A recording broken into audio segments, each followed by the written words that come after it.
Bom dia, galera do CCM, galerinha do sexto, sétimo, oitavo e nono ano.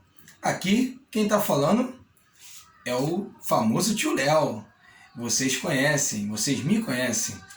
E hoje eu tô aqui para gravar um vídeo não só para vocês, mas também para todo aquele que quer ter sonhos, que pensa em ter sonhos e talvez ache que tudo está perdido. Mas eu quero trazer uma palavra para vocês. Não desista. Vou trazer alguns exemplos para vocês de pessoas que talvez vocês conheçam e que vocês pouco conhecem a história dessas pessoas até chegarem ao sucesso, à fama que hoje eles têm. Quem conhece a maior apresentadora de programas de talk show, Oprah Winfrey? A maior apresentadora da televisão americana chegou a ser demitida em uma emissora no início de sua carreira na década de 80. Oprah trabalhava como âncora de um jornal no canal WJZ-TV, a TV local da cidade de Baltimore, no estado de Maryland. Segundo seu chefe, ela se deixava envolver demais nas histórias que contava em seu programa e por isso foi mandada embora. Poucos anos depois, em 1986, seu talk show, o Oprah Winfrey Show, começava a ser exibido em cadeia nacional. O programa foi renovado até a 25ª temporada e rendeu à apresentadora muitos prêmios de reconhecimento, inclusive a sua primeira aparição na lista da revista Time, de pessoas mais influentes do mundo.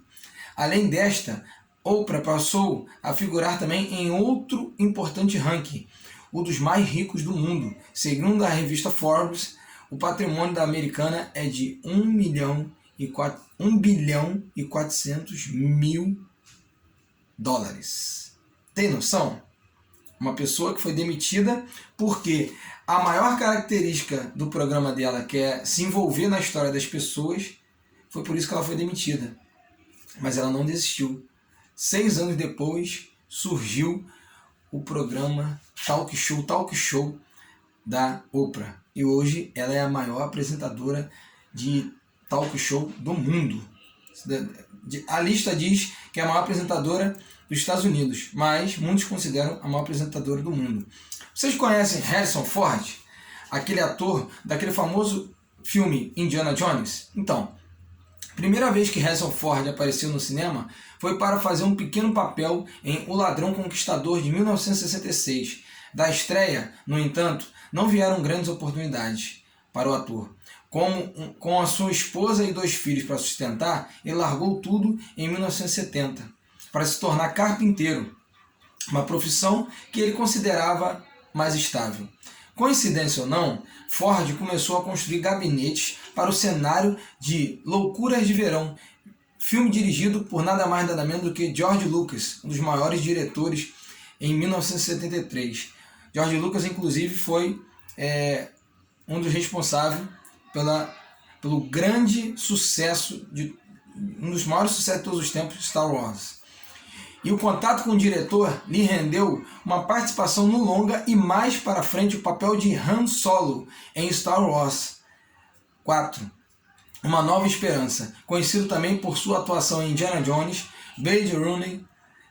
O artista possui 2 recordes hollywoodianos no Guinness Book, o de ator que gerou o maior lucro de bilheteria e o de ator com mais filmes que ultrapassaram a marca de 100 milhões nas bilheterias nos Estados Unidos.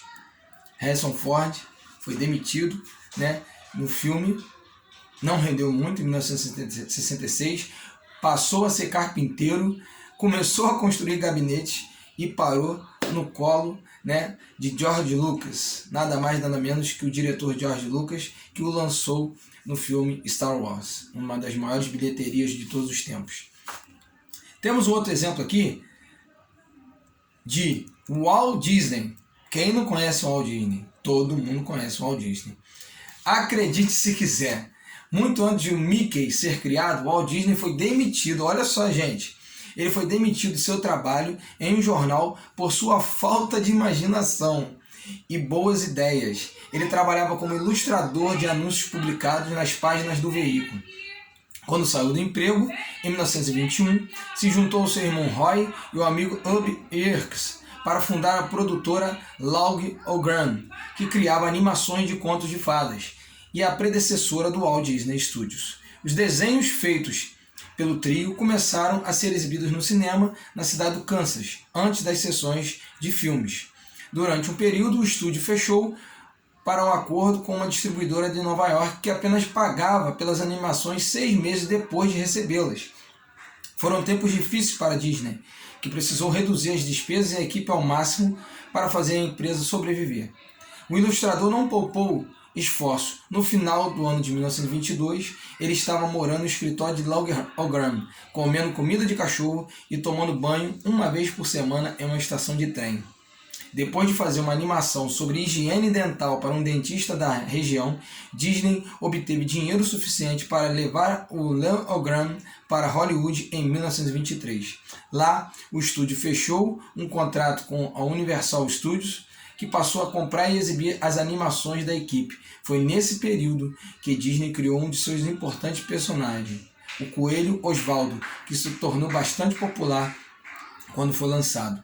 O ilustrador, no entanto, não colocou sua assinatura no desenho do Pequeno Coelho, uma brecha que permitiu à Universal roubar a figura, levando consigo a equipe de desenhistas do Log O'Gram.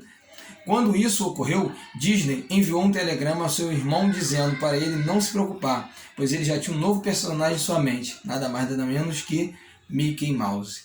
O sucesso obtido pelo Camundongo tirou o ilustrador e seus sócios da miséria. Então, galera, vocês estão vendo que há vários exemplos de pessoas, tá? Isso eu estou citando aqui dos grandes feitos de pessoas norte-americanos. São 8 exemplos ao total, mas não vou citar todos. Podemos citar o exemplo de pessoas que com as suas derrotas conseguiram vitórias. Olha só, olha bem. Pessoas com suas aparentes derrotas conseguiram suas vitórias. Mahatma Gandhi. Mahatma Gandhi iniciou uma marcha na Índia para acabar com o preconceito, para acabar com aquilo que os ingleses estavam fazendo com os indianos. E o seu feito é lembrado até hoje. Martin Luther King, que também fez a sua marcha em Selma, também, não só a marcha em Selma, mas tantas outras marchas e tantas outras causas que ele procurou fazer o quê? Acabar com o racismo, com a segregação racial que havia nos Estados Unidos. Se hoje nós estamos falando daquele negro que foi assassinado por um policial, estamos tentando, de alguma maneira, falar contra o racismo, contra a discriminação racial, contra o preconceito. Imagina na época de Martin Luther King, era bem pior. As pessoas entravam encapuzadas na casa dos negros, tacavam fogo, matavam, botavam pendurado em cordas e muito mais. E esses homens foram... E o Martin Luther King, por exemplo, conseguiu ser presidente dos Estados Unidos. Gente, olha só, num período em que a segregação racial, o racismo era violento, era violentíssimo. Vários negros eram mortos e presos injustamente por quererem ter seus direitos sociais, igualmente com os brancos. Martin Luther King foi eleito presidente dos Estados Unidos, o país que na época era um dos países mais preconceituosos e racistas no mundo, que ainda há muito isso. Martin Luther King foi eleito, mas logo em seguida foi morto. Mas a luta dele, a morte dele, trouxe esperança não só para negros, mas para todas as pessoas que pensam em justiça social. E cito o exemplo de Cristo, que todos na época imaginaram que a morte dele traria o fim de um ideal, de uma ideia, de uma missão. Pelo contrário, foi só o início da maior religião do mundo. Não só por aspecto religioso, Mas a ideia que Cristo implantou enquanto esteve aqui, a sua morte, é que foi o pontapé para que hoje, se nós pensamos em fraternidade, solidariedade, amor, compaixão, graça, é graças à morte de Jesus. Vou citar um outro exemplo e o último, para não me delongar com o meu vídeo. Leonardo Lopes dos Santos Souza, há exatamente 4 anos atrás, um sonho, junto com sua esposa, de ter um filho. Esse filho veio, alegrou, mas 5 dias depois ele veio a falecer. Leonardo Lopes desistiu? Não.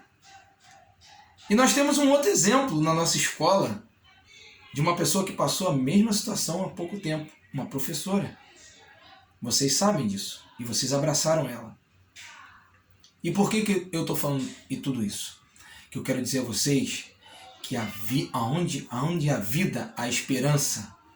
Se vocês querem lutar por seus sonhos, não deixe que uma pandemia paralise vocês. Não deixe que a pandemia cause depressão em vocês. Não deixe que problemas que são para ser resolvidos paralise vocês.